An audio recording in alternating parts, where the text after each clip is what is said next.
আন্তর্জাতিক অপরাধ ট্রাইব্যুনালে চানখারপুল গণহত্যা অস্ট্রেলিয়ায় ৬ মরদেহ পোড়ানোর মামলায় সাক্ষ্য গ্রহণ আছে। এ বিষয়ে আরও জানাতে সরাসরি যুক্ত হচ্ছেন সহকর্মী সাবরিনা মজুমদার। সাবরিনা, কখন সাক্ষ্য গ্রহণ শুরু হবে এবং মামলার বিস্তারিত কি জানাবেন?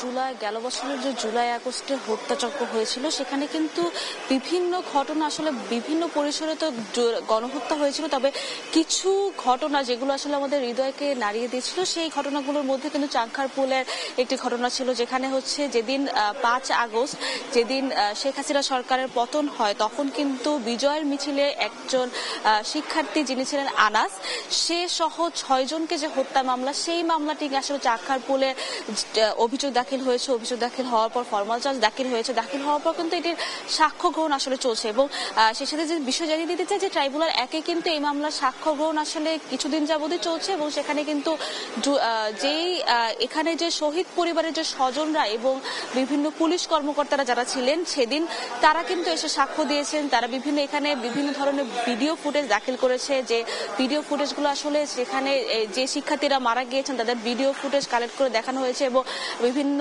ডকুমেন্টস দাখিল করা হয়েছে এবং পরবর্তীতে এই সাক্ষ্য গ্রহণ কিন্তু চলছে। এবং আজকে যে সাক্ষ্য গ্রহণ, সেই সাক্ষ্য গ্রহণ কিন্তু যেহেতু 11:30টার দিকে আসলে ট্রাইব্যুনাল একে বিচার কাজ শুরু হয়, তো 11:30টার দিকে আসলে বিচার কাজ শুরু হবে। এখানে আজকে আমরা যতটুকু জেনেছি প্রসিকিউশন থেকে, সেখানে আজকে পুলিশ সদস্যরা যারা ছিলেন তারা আজকে এই মামলায় সাক্ষ্য গ্রহণে অংশ নেবেন। এবং আরেকটি যে বিষয় জানিয়ে দিতে চাই যে এই যে ট্রাইব্যুনালের যে বিচার কাজ নিয়ে আসলে ট্রাইব্যুনালে কিন্তু বিচার কাজ হচ্ছে এবং সেখানে কিন্তু বিভিন্ন মামলার আসলে অগ্রগতি আমরা দেখতে পাচ্ছি। সেই অগ্রগতিতে আজকে আমরা দেখতে পেয়েছি যে আজকে ট্রাইব্যুনাল 2 কিন্তু হাসানুল হক ইনু, যিনি ছিলেন জাসদ সভাপতি, তার বিরুদ্ধে 8টি সুনির্দিষ্ট অভিযোগ নিয়ে আজকে ট্রাইব্যুনাল 2 আসলে প্রসিকিউশন যে ফরমাল চার্জ দাখিল করেছে, অর্থাৎ যখন এটি আন্তর্জাতিক অপরাধ ট্রাইব্যুনাল বরাবর যাবে তখন কিন্তু এই মামলার আসলে সূচনা বক্তব্য এবং সাক্ষ্য গ্রহণ শুরু হয়ে যাবে।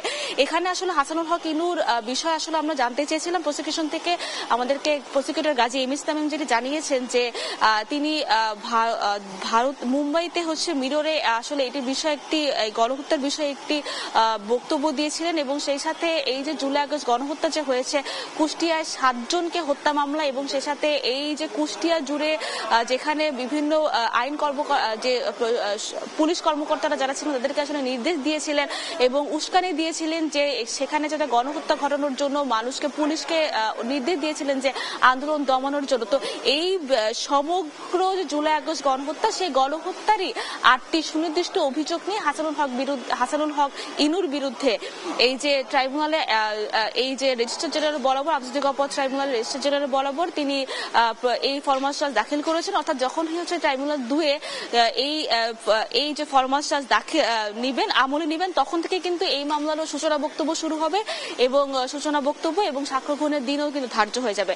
তো এখন পর্যন্ত আসলে যেহেতু চানখারপুল আশুলিয়ার মামলার সাক্ষ্য গ্রহণের তারিখ ধার্য করা ছিল আজকে, দুটোর একটিরও বিচার কাজ এখন পর্যন্ত শুরু হয়নি। যখন বিচার কাজ শুরু হবে তখন আসলে সাক্ষ্য গ্রহণে আজকে নতুন কি তথ্য আসে সেটি আসলে আমি আপনার মাধ্যমে দর্শকদের জানাতে পারবো। তো এখন পর্যন্ত এই ছিল সর্বশেষ খবর আন্তর্জাতিক অপরাধ ট্রাইব্যুনাল থেকে। অতসী।